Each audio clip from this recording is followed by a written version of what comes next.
नमस्कार, मैं सुरेश कुमार, इतिहास व्याख्याता। आज हम आधुनिक विश्व इतिहास में अमेरिका के स्वतंत्रता संग्राम का भाग 2 पढ़ेंगे। पिछली कक्षा में हमने अमेरिकी स्वतंत्रता संग्राम के तहत ऐतिहासिक पृष्ठभूमि, उपनिवेशों में बसने के कारण, स्वतंत्रता संघर्ष के कारण पढ़ा था।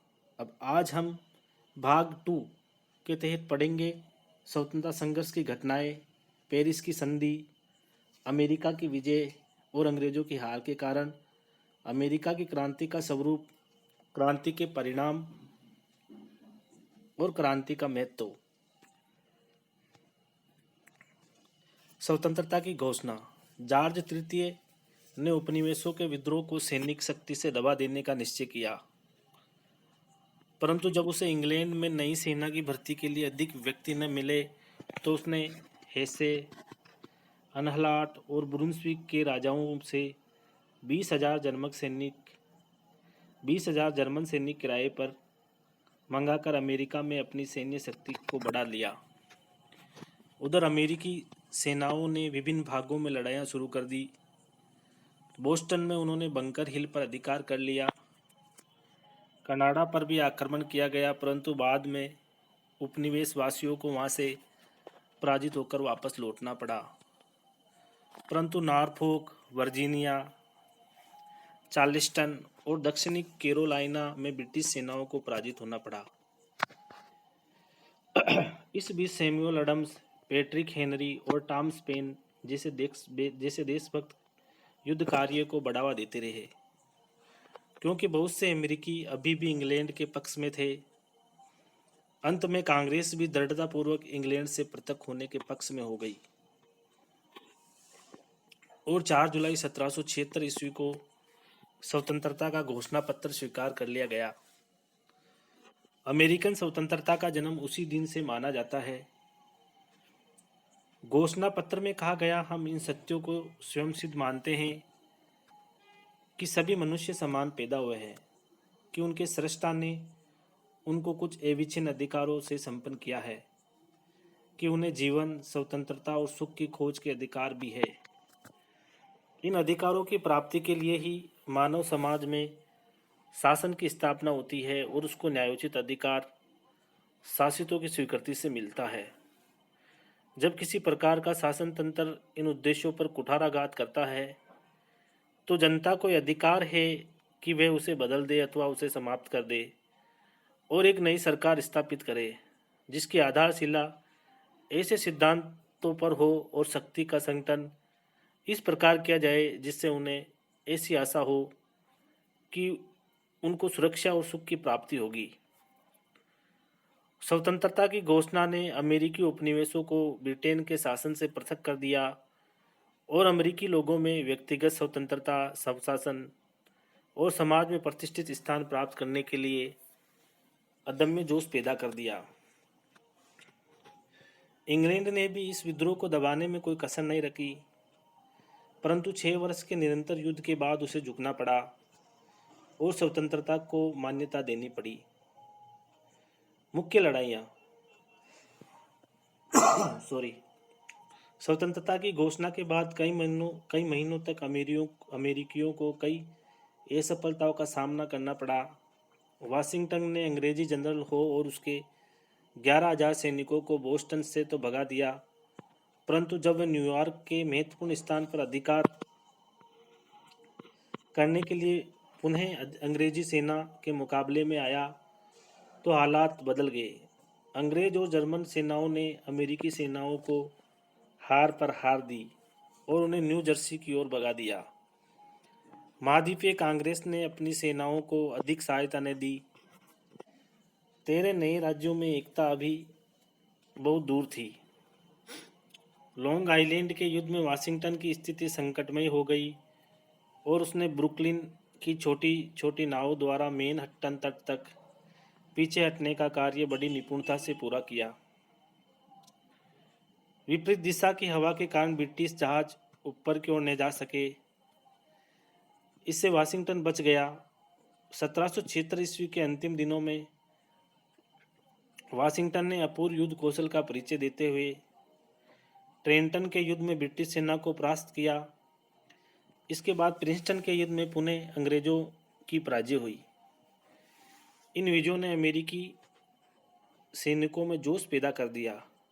ट्रेंटन का युद्ध और प्रिंसटन का युद्ध 1776 में वॉशिंगटन के नेतृत्व में। 1777 ईस्वी के प्रारंभ में अमेरिकियों की स्थिति पुनः संकटमय हो गई। जनरल हो की सेनाएं न्यूयॉर्क से समुद्र के रास्ते फिलाडेल्फिया पहुंची और उन्होंने अमेरिका की नई राजधानी पर अधिकार कर लिया। कांग्रेस के सदस्य भाग गए। वाशिंगटन और उसके सैनिकों को शहर के बाहर वैली फोर्ज में जाड़े के दिन गुजारने पड़े। सैनिकों के पास न तो पर्याप्त सामग्री थी और न सुरक्षित आश्रय।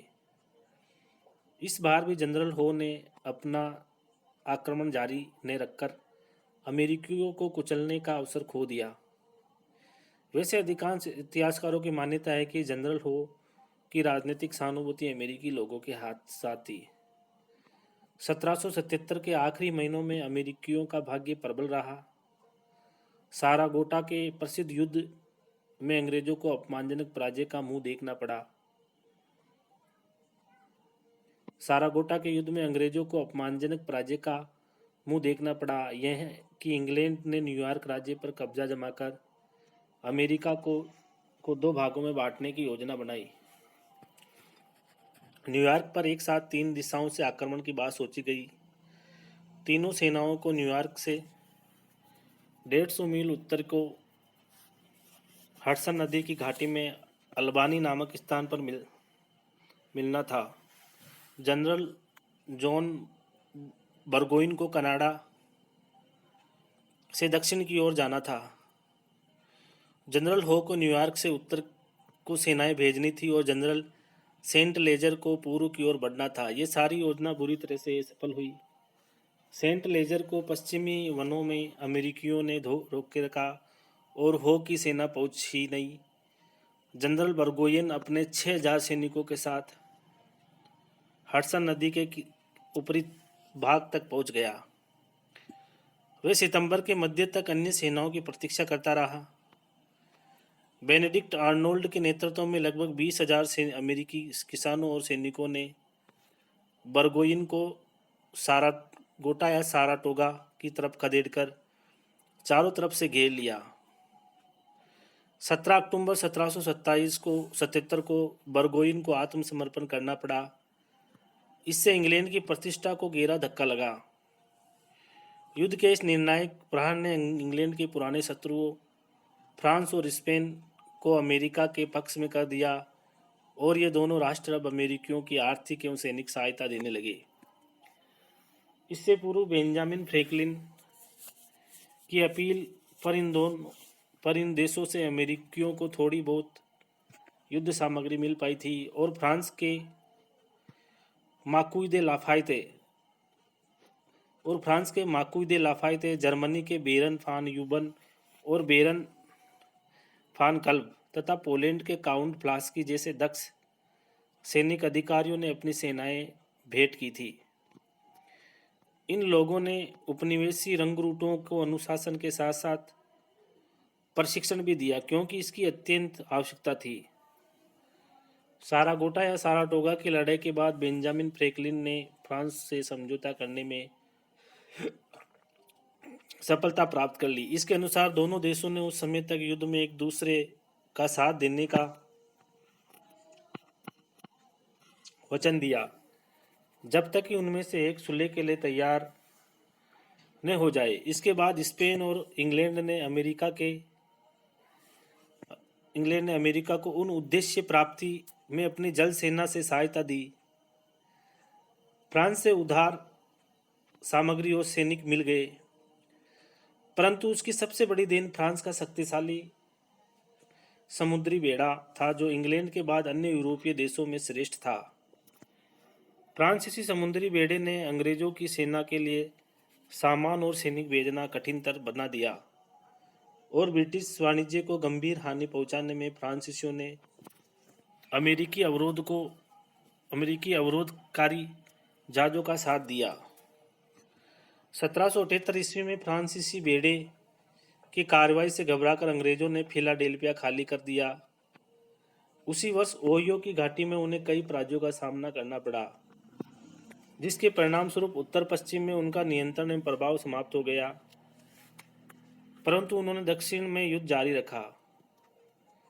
ब्रिटेन ने जनरल क्लिंटन और जनरल कॉर्नवालिस के अधीन एक सेना भेजी, जो इन राज्यों को अमेरिकी पक्ष से विमुख करे। ब्रिटिश सेनाओं ने सवाना और चार्लेस्टन के बड़े बंदरगाहों पर अधिकार कर लिया। क्रांति की अंतिम लड़ाई वर्जीनिया में यॉर्क टाउन के स्थान पर हुई। फ्रांसीसी बेड़े की सहायता से वाशिंगटन और रोसोम्बी के 15,000 सैनिकों ने लॉर्ड कॉर्नवालिस के 8,000 सैनिकों को चारों तरफ से घेर लिया। यद्यपि कॉर्नवालिस ने घेरा तोड़ने के लिए कई बार बड़ी वीरता से आक्रमण किए, परंतु उसके सभी प्रयास निष्फल रहे और अंत में 19 अक्टूबर 1781 को उसने आत्मसमर्पण कर दिया। जब इंग्लैंड के प्रधानमंत्री लॉर्ड नॉर्थ को इसकी सूचना मिली तो अनायास ही उसके मुंह से निकला, हे ईश्वर, सब कुछ समाप्त हो गया। पेरिस की संधि। लॉर्ड कॉर्नवालिस का आत्मसमर्पण इंग्लैंड के लिए भारी आघात था। ब्रिटिश संसद में युद्ध को समाप्त करने की मांग उठने लगी। युद्ध बंद हो गया, परंतु परस्पर विरोधी हितों के कारण शांति समझौते के मार्ग में बाधा आ खड़ी हुई। इंग्लैंड और अमेरिका शांति वार्ता के लिए उत्सुक थे, परंतु फ्रांस और स्पेन अभी शांति वार्ता के विरुद्ध थे। वस्तुतः दोनों देश इंग्लैंड से कुछ और भूमि हथियाना चाहते थे। दोनों ने मिलकर अंग्रेजों के जिब्राल्टर द्वीप को जीतने का अथक प्रयास किया, परंतु असफल रहे। 1782 ईस्वी तक अमेरिकी प्रतीक्षा करते रहे, परंतु अब उन्हें स्पष्ट हो गया कि फ्रांस को उनके हितों की तुलना में स्पेन के हितों को अधिक चिंता है। वस्तुतः फ्रांस चाहता था कि पश्चिमी क्षेत्र स्पेन को दे दिया जाए, नहीं तो इंग्लैंड और नहीं अमेरिका यह चाहता था कि अमेरिका में फिर कोई नया फ्रांसीसी अथवा स्पेनिश साम्राज्य स्थापित हो। अतः इंग्लैंड और अमेरिका में गुप्त वार्ता शुरू हो गई। इस नए गठजोड़ से फ्रांस घबरा गया और अप्रैल 1782 में उसने शांति वार्ता की स्वीकृति प्रदान कर दी। शांति वार्ता लंबे समय तक चलती रही और अंत में 3 सितंबर 1783 ईस्वी को पेरिस की संधि पर हस्ताक्षर किए। पेरिस की संधि के अनुसार इंग्लैंड ने अपने भूतपूर्व 13 अमेरिकी उपनिवेशों की स्वाधीनता को मान लिया। उपनिवेशों की स्वतंत्रता और संप्रभुता स्वीकार कर ली गई। नए संयुक्त राज्य की सीमा भी निर्धारित कर दी गई। उसे पूर्व में अटलांटिक महासागर के तट से पश्चिम में मिसिसिपी नदी तक और उत्तर में कनाडा से दक्षिण में पूर्वी और पश्चिमी फ्लोरिडा तक का चिर अभिलिखित क्षेत्र दिया गया। संयुक्त राज्य की ये सीमाएं आज भी उसी रूप में मान्य हैं। अमेरिकी मछुआरों को न्यूफाउंडलैंड के तट और लॉरेंस की खाड़ी में मछली पकड़ने की पूर्ववत छूट बनी रही। इसके बदले में अमेरिकी कांग्रेस ने ब्रिटेन की एक बड़ी चिंता दूर करने का आश्वासन दिया। ये चिंता थी कि अमेरिका में रहने वाले हजारों राजभक्तों की, जिन्होंने इस संघर्ष में इंग्लैंड का साथ दिया था। युद्ध के दिनों में इन लोगों को बहुत सी कठिनाइयां सहन करनी पड़ी। उनके खेत छीन बिन गए, धन दौलत और घर बार से हाथ धोना पड़ा। लोग उन्हें टूरीज कहकर अपमानित करते थे। ब्रिटिश सरकार चाहती थी कि उन लोगों को उनके खेत और धन संपत्ति वापस कर दी जाए। कांग्रेस ने सभी राज्यों से टूरीज के अधिकारों की सुरक्षा और उनकी संपत्ति की वापसी की सिफारिश करने का आश्वासन दिया, परंतु इसका उन लोगों को कम ही लाभ पहुंचा जो अपना घर बार या धन दौलत गंवा चुके थे। फ्रांस को इंग्लैंड से वेस्ट इंडीज में सेंट लुसिया, टोबागो, अफ्रीका में सेनेगल तथा भारत के कुछ क्षेत्र प्राप्त हुए। इसको फ्रांस को इंग्लैंड से, वेस्ट इंडीज से सेंट लुसिया, टोबागो, अफ्रीका में सेनेगल तथा भारत के कुछ क्षेत्र प्राप्त हुए। स्पेन को फ्लोरिडा तथा भूमध्य सागर स्थित माइनारिका का द्वीप मिला। स्पेन को फ्लोरिडा तथा भूमध्य सागर में स्थित माइनार्का का द्वीप मिला। अमेरिका की विजय और अंग्रेजों की हार के कारण। अमेरिका के स्वतंत्रता संग्राम के शुरू होने के समय उपनिवेशवासियों की स्थिति अधिक अच्छी नहीं थी और अंग्रेजों की तुलना में वे बहुत तुच्छ लगते थे। उस समय में कोई ये सोच भी नहीं सकता था कि इस संघर्ष में तत्कालीन यूरोप की सर्वोच्च शक्ति इंग्लैंड को परास्त होना पड़ेगा, क्योंकि इंग्लैंड एक विशाल साम्राज्य का स्वामी था। उसकी जल सेना अजय थी। उसके पास आधुनिक अस्त्र शस्त्र, प्रशिक्षित सेना तथा अनुभवी सेना नायक थे। उपनिवेशों में भी बहुत से लोग इंग्लैंड के प्रति सहानुभूति रखते थे। उपनिवेशवासियों के पास जल सेना का अभाव था। उनके पास स्थायी सेना भी नहीं थी। उपनिवेशी अस्थायी तौर पर सेना में भर्ती हो जाते थे और संकट के समय सेना को छोड़ जाते थे। एक उपनिवेशी दूसरे उपनिवेशी सेनानायक के नेतृत्व में लड़ना भी पसंद नहीं करता था।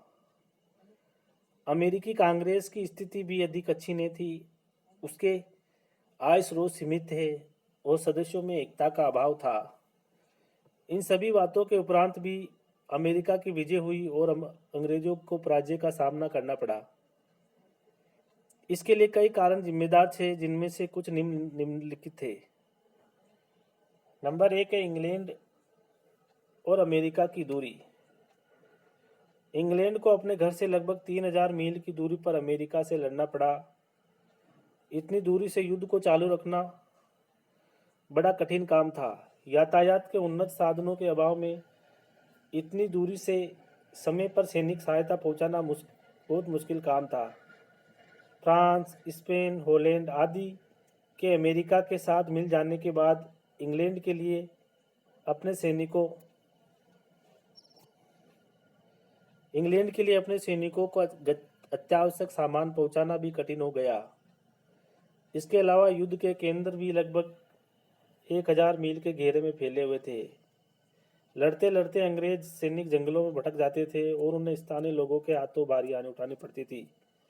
इसके विपरीत अमेरिकी लोग जंगलों के चप्पे चप्पे से परिचित थे। जातीय समानता दूसरा कारण। यह संघर्ष अंग्रेजों के बीच ही हुआ था। अमेरिका के लगभग 90% लोग अंग्रेज ही थे। एक प्रकार से यह युद्ध वृद्ध माँ और उसकी जवान पुत्रियों के बीच में लड़ा गया था। चूंकि मां ने पहले से पुत्रियों को राजनीतिक, आर्थिक एवं अन्य मामलों में काफी सुविधाएं दे रखी थी, अतः अब उनकी स्वतंत्रता पर प्रतिबंध लगाना सरल काम नहीं था। यदि अमेरिकन लोग अंग्रेज न होते तो शायद उनके लिए स्वतंत्रता प्राप्त करना इतना आसान नहीं होता, क्योंकि इंग्लैंड में भी बहुत से लोग ऐसे थे जिनको अपने भाइयों से सहानुभूति थी और वे उनका कठोरता के साथ दमन किए जाने के विरुद्ध थे। बहुत से सैनिकों और सेनानायकों की सहानुभूति भी उनके साथ थी। अतः इंग्लैंड की अंग्रेज सेना अमेरिकी सेना के विरुद्ध एक कट्टर शत्रु सेना की भांति युद्ध में लड़ ही नहीं पाई। उपनिवेशों का सहयोग। उपनिवेशी लोग अपने घर बार और जीवन की सुरक्षा के लिए लड़ रहे थे। वे अपनी स्वतंत्रता के लिए सब कुछ बलिदान करने के दृढ़ संकल्प के साथ लड़ रहे थे। इंग्लैंड की सरकार विभिन्न करों को लगाकर पहले ही उनमें असंतोष पैदा कर दिया था। इनके अलावा वे अपने ही घर में लड़ रहे थे, अतः उनके लिए अपने सैनिकों को रसद तथा अन्य सामान पहुंचाना बहुत आसान था। अंग्रेजी सेना के पहुंचते ही उपनिवेशी उसके आगे झुक जाते थे, परंतु सेना के आगे बढ़ते ही विद्रोह कर देते थे। वे अपने सैनिकों को हर समय हर प्रकार की संभव सहायता देने को तैयार रहते थे। अंग्रेजी सेना को इस प्रकार का सहयोग कभी नहीं मिल पाया।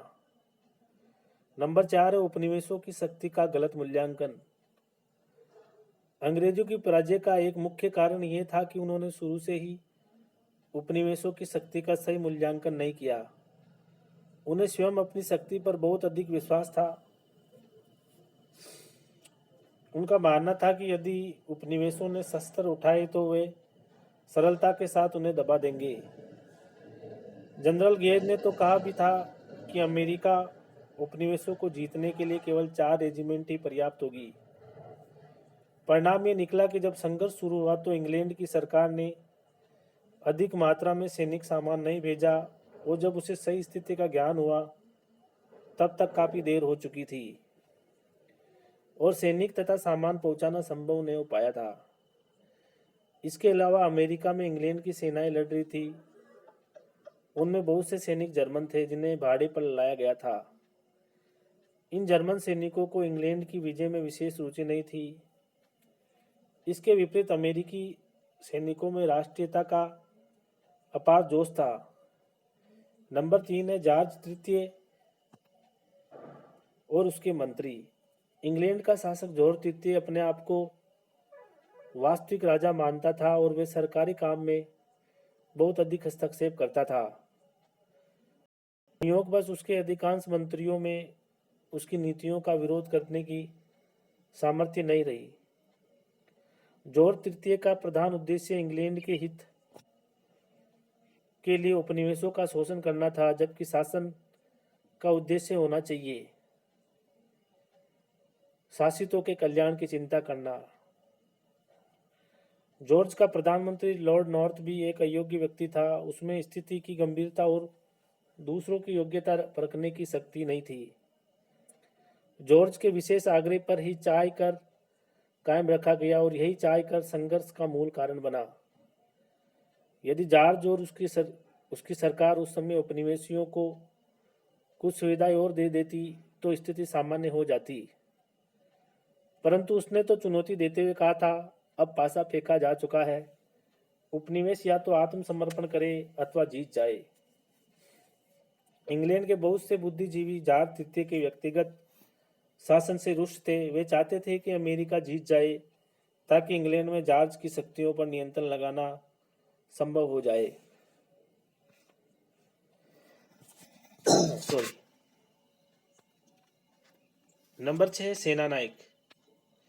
उपनिवेशियों की सफलता का एक मुख्य कारण जॉर्ज वॉशिंगटन का सुयोग्य नेतृत्व था। जॉर्ज वॉशिंगटन एक कुशल, धैर्यशील एवं साहसी सेना नायक था। उसने किसानों तथा मजदूरों को प्रशिक्षित करके एक अच्छी सेना खड़ी करके अपनी संगठन शक्ति का अच्छा परिचय दिया। युद्ध के बुरे दिनों में भी उसने अपने में और सैनिकों में आत्मविश्वास का अच्छा परिचय दिया। युद्ध के बुरे दिनों में भी उसने अपने में और सैनिकों में आत्मविश्वास की कमी नहीं आने दी। इसके विपरीत अंग्रेज सेना नायकों में बहुत सी कमियां थी। इंग्लैंड का युद्ध मंत्री लॉर्ड जर्मेन एक अयोग्य व्यक्ति था। उसने बस्तियों तथा युद्ध के मैदान में आने वाले पत्रों को शायद ही कभी पढ़ा हो और बिना पढ़े ही अपनी इच्छा अनुसार नए नए आदेश भिजवाता रहता था। परिणाम स्वरूप घटना स्थल पर काम करने वाले सैन्य अधिकारी कभी भी ठीक से काम नहीं कर पाए। अन्यथा अमेरिका में अंग्रेजी सेना की यह दुर्गति कभी नहीं होती। सर विलियम जैसे सुस्त सेना नायकों के कारण अंग्रेजी सेना को कई बार सुअवसरों को खोना पड़ा। उपनिवेशों के किसी भी अंग्रेज गवर्नर ने भी इस अवसर पर योग्यता का परिचय नहीं दिया।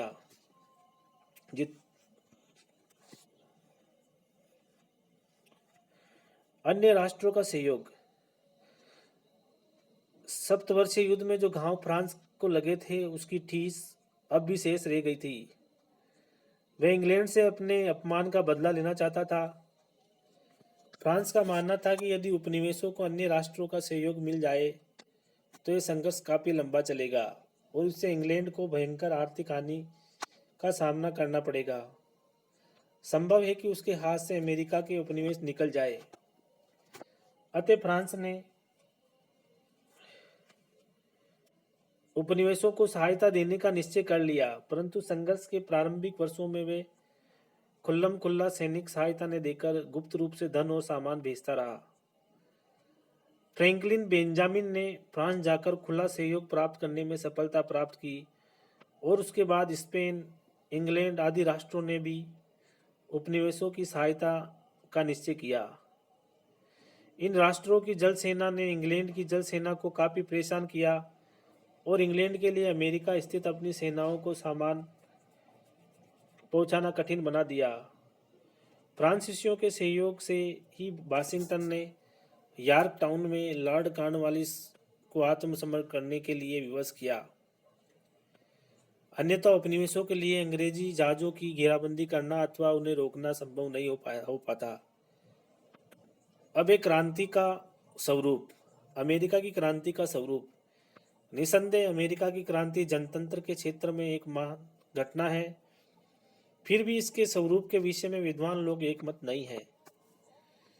कुछ विद्वानों के अनुसार ये परिवर्तन विरोधी तथा निवारक आंदोलन मात्र था, अर्थात अपनी स्थापना के समय से ही उपनिवेश जिस स्वतंत्रता एवं अधिकारों का उपयोग करते आ रहे थे उस पर जब अंकुश लगाने का प्रयास किया गया तो उपनिवेश इसके निवारण के लिए उठ खड़े हुए। कुछ अन्य विद्वान इसे लोकतंत्र का संघर्ष नहीं मानते। उनका तर्क है कि उपनिवेशों में तो पहले से ही प्रजातंत्र विद्यमान था और अधिकांश लोगों को मताधिकार प्राप्त था। यह क्रांति तो अंग्रेजों के विरुद्ध एक संघर्ष मात्र था। संघर्ष का मूल कारण उपनिवेशियों के माने अधिकारों पर अंकुश लगाना था। इसके विपरीत आर पामर का मत है कि यह क्रांति शक्तिशाली ब्रिटेन के विरुद्ध अमेरिका का एक वास्तविक संघर्ष था। यह स्वतंत्रता का एक महान संघर्ष था। कुछ इतिहासकार इसे मध्य वर्ग की क्रांति मानते हैं, क्योंकि स्वतंत्रता की घोषणा पर जिन 56 लोगों ने हस्ताक्षर किए वे सभी मध्यम वर्गीय थे। क्रांति का नेतृत्व भी उन्हीं लोगों ने किया। परंतु इसमें इसे मध्यम वर्ग की क्रांति मानना भूल होगी, क्योंकि इस क्रांति में जनसाधारण ने सक्रिय भाग लिया था और जनसाधारण के अभूतपूर्व सहयोग के कारण ही क्रांति सफल हो पाई थी। कुछ विद्वान इसे अमेरिका का मुक्ति संग्राम न कहकर इंग्लैंड की विरोधी यूरोपियन शक्तियों का इंग्लैंड के विरुद्ध संघर्ष कहते हैं। उनका तर्क है कि यदि इन शक्तियों का सहयोग उपनिवेशों को नहीं मिला होता तो उपनिवेश कभी सफल नहीं हो पाते। गुडविन का मत है कि जब उपनिवेशियों को फ्रांस, स्पेन आदि के सहयोग का आश्वासन मिल गया तभी उपनिवेश संघर्ष के लिए तैयार हुए थे। परंतु जब हम संपूर्ण घटनाक्रम तथा परिणामों का मनन करते हैं तो ये क्रांति स्वतंत्रता का संग्राम ही दृष्टिगत होती है। उपनिवेशियों ने अपनी स्वतंत्रता में बाधक सरकार को हटाकर अपने ही लोगों के लिए सरकार बनाई। यह अपने ढंग का विश्व इतिहास में प्रथम मुक्ति संघर्ष था। अब नेक्स्ट है क्रांति के परिणाम। नंबर 1 है उपनिवेशों का एक स्वतंत्र राष्ट्र के रूप में उदय। क्रांति के पूर्व अमेरिका के 13 उपनिवेश ब्रिटिश शासन के अंतर्गत थे और उनमें आपसी एकता तथा राष्ट्रीयता का अभाव था। परंतु क्रांति की सफलता ने 13 उपनिवेशों को एक स्वतंत्र राष्ट्र में परिवर्तित कर दिया। इंग्लैंड सहित अनेक यूरोपीय देशों ने उसकी स्वतंत्रता की मान्यता प्रदान की। इस प्रकार एक स्वतंत्र राष्ट्र का उदय हुआ। नव प्राप्त स्वतंत्रता को सुरक्षित रखने की दृष्टि से एक लिखित संविधान का निर्माण किया गया और 13 राज्यों को आंतरिक स्वतंत्रता प्रदान करते हुए संघीय शासन व्यवस्था को लागू किया गया। समय के साथ साथ नया राष्ट्र विश्व की एक प्रमुख शक्ति बन गया। नंबर 2 है धर्मनिरपेक्ष राज्य की स्थापना। लिखित संविधान में अनेक विशेषताएं हैं। प्रत्येक व्यक्ति को स्वतंत्रता का अधिकार दिया गया, परंतु मुख्य विशेषता धर्मनिरपेक्ष राज्य की स्थापना है। धर्म को राज्य से अलग रखा गया, जबकि क्रांति के पूर्व राज्य का धर्म से घनिष्ठ संबंध होता था। अब धर्म को मनुष्य का व्यक्तिगत कार्य समझा गया। किसी धर्म को राज्य धर्म नहीं बनाया गया और प्रत्येक व्यक्ति को अपनी रुचि के अनुसार उपासना की स्वतंत्रता प्रदान की गई। नंबर 3 है वाणिज्यवादी सिद्धांत का परित्याग। इतिहासकार एप्पल का मत है कि उपनिवेशों के हाथ से निकल जाने से वाणिज्य सिद्धांत मर्केंटाइल थ्योरी का अंत हो गया और उसके स्थान पर एक नई नीति का विकास हुआ। वाणिज्यवादी सिद्धांत के अनुसार वही देश सबसे अधिक समृद्ध एवं शक्तिशाली समझा जाता है जिनके पास मुद्रा के रूप में अधिक सोना चांदी हो। जो देश आयात की अपेक्षा निर्यात अधिक करता था उसके पास स्वाभाविक रूप से सोना चांदी का भंडार बढ़ता जाता था। क्योंकि सभी देश ऐसा ही चाहते थे अतः उनमें आपसी प्रतिस्पर्धा बढ़ती गई और अब तक जो युद्ध लड़े गए थे उनके मूल में वाणिज्यवादी सिद्धांत ही थे। इन सिद्धांतों में बस्तियों उपनिवेशों का विशेष महत्व था। मातृ देश ये मानते थे कि बस्तियों को तैयार माल खरीदने तथा कच्चा माल के लिए विवश किया जा सकता है। दूसरे शब्दों में बस्तियों का आर्थिक शोषण करना ही मुख्य ध्येय था। उपनिवेशों के छिन जाने के बाद बहुत से लोगों का मानना था कि इससे इंग्लैंड के व्यापार वाणिज्य को जबरदस्त धक्का लगेगा। परंतु जब कुछ वर्षों बाद इंग्लैंड और संयुक्त राज्य अमेरिका में पहले से भी कहीं अधिक व्यापार होने लगा तो अधिकांश देशों का वाणिज्य सिद्धांत से मोह भंग हो गया। स्वयं इंग्लैंड ने भी इस नीति को त्याग दिया। नंबर 4 है अन्य उपनिवेशों के प्रति इंग्लैंड की नीति में परिवर्तन। अमेरिकन उपनिवेशों के हाथ से निकल जाने से इंग्लैंड को अपनी अन्य बस्तियों को बचाने की चिंता लग गई। इंग्लैंड के नेताओं ने स्पष्ट अनुभव कर लिया कि यदि शेष बस्तियों को अपने अधीन रखना है तो उन्हें इन बस्तियों के शोषण की नीति छोड़नी पड़ेगी। अतः इंग्लैंड को अपने उपनिवेशों के प्रति नीति का बदलना पड़ा।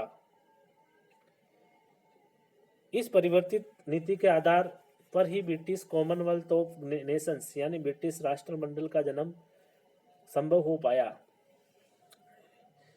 नंबर 5 इंग्लैंड के सामने नई समस्याएं। क्रांति की सफलता के परिणाम स्वरूप इंग्लैंड को नई समस्याओं का सामना करना पड़ा। अमेरिकन उपनिवेशों में आबाद हजारों राजभक्त अंग्रेजों ने नए संयुक्त राज्य अमेरिका में रहना उचित नहीं समझा और वे अपने परिवारों सहित कनाडा में जा बसे। इससे इंग्लैंड के सामने एक नवीन समस्या उत्पन्न हो गई क्योंकि कनाडा में फ्रांसीसियों की संख्या अधिक थी।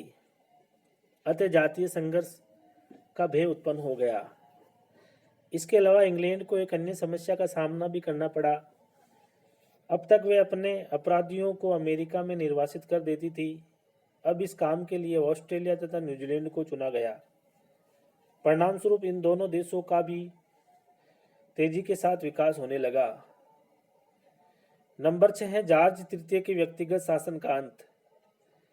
अमेरिका की क्रांति के परिणाम स्वरूप इंग्लैंड में सम्राट तृतीय के व्यक्तिगत शासन का अंत हो गया। उसके प्रधानमंत्री लॉर्ड नॉर्थ को अपना पद छोड़ना पड़ा क्योंकि सारे देश में जॉर्ज और नॉर्थ की निंदा होने लगी थी और इंग्लैंड की असफलता के लिए इन दोनों को उत्तरदायी माना गया।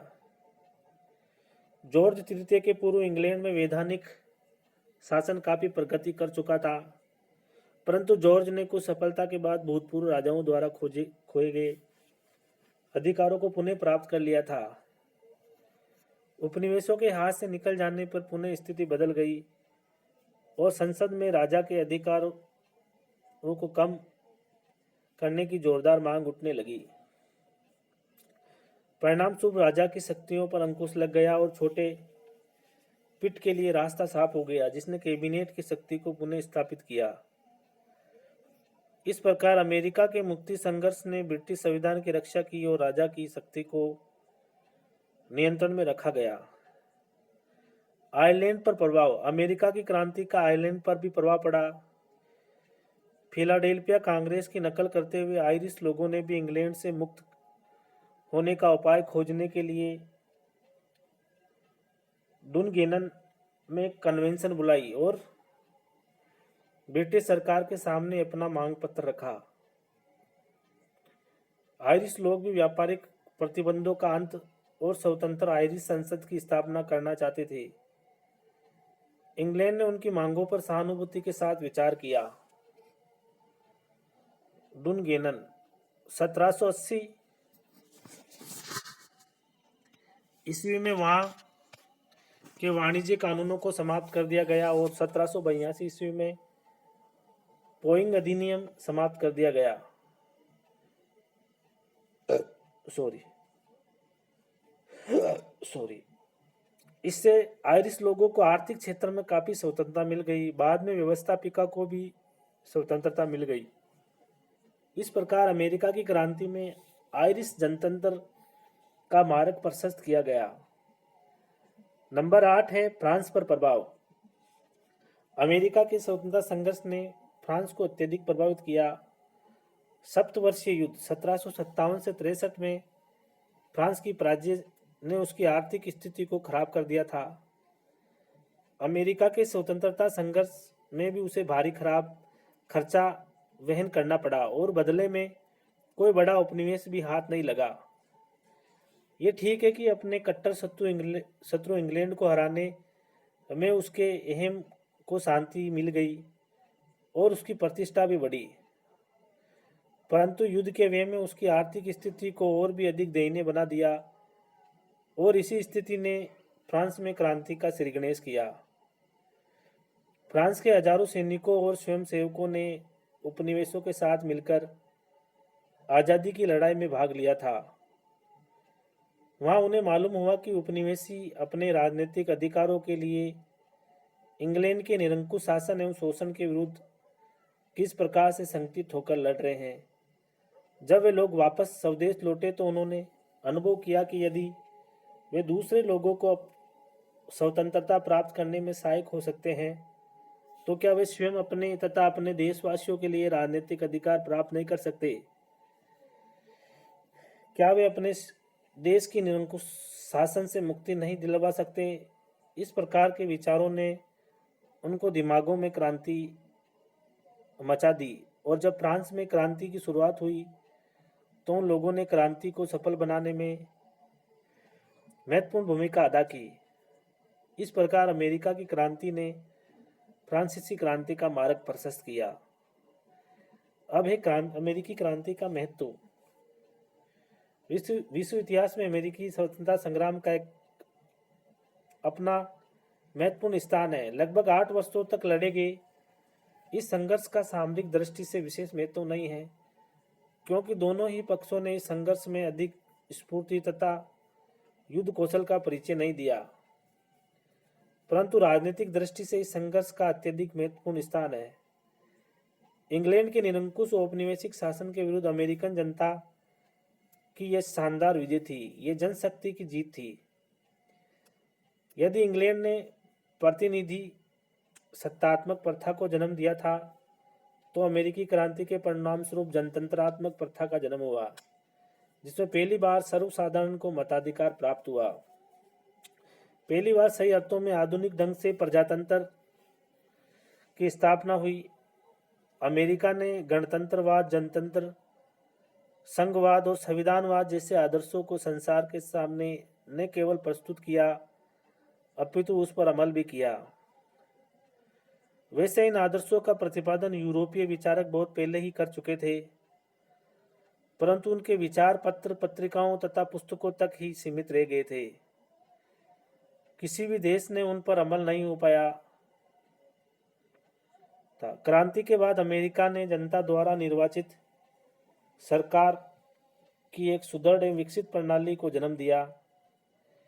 ये ठीक है कि नए प्रजातांत्रिक अमेरिका के प्रारंभिक दौर में सभी नागरिकों को मताधिकार नहीं मिल पाया, परंतु धीरे धीरे मताधिकार के लिए संपत्ति, योग्यता तथा धार्मिक असमर्थता को हटा दिया गया और सभी को मताधिकार प्रदान किया गया। इस क्रांति ने यह भी सिद्ध कर दिया कि अब विशेषाधिकारों का युग समाप्त हो चुका है।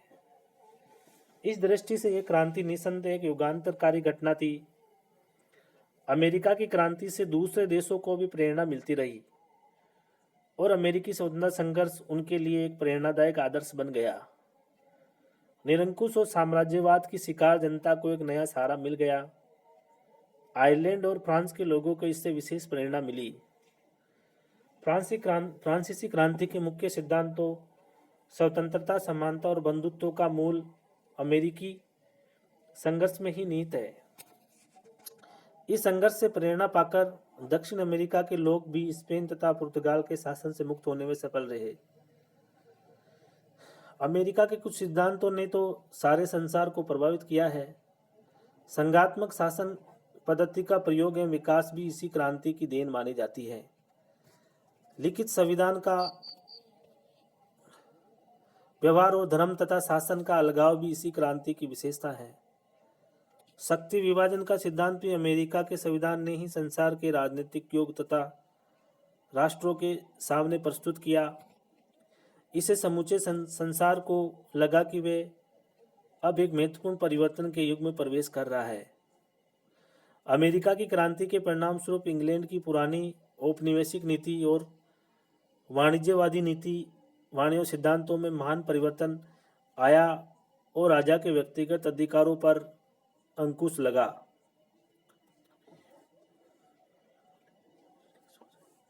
तथा कैबिनेट प्रथा को पुनः विकास हुआ। इस प्रकार प्रजातंत्र के विकास में अमेरिका की क्रांति का विशेष स्थान रहा और इसलिए एक युगांतकारी घटना माना जाता है। इस प्रकार हमने अमेरिका के स्वतंत्रता संग्राम का 2 भागों में विस्तृत रूप से अध्ययन किया। धन्यवाद।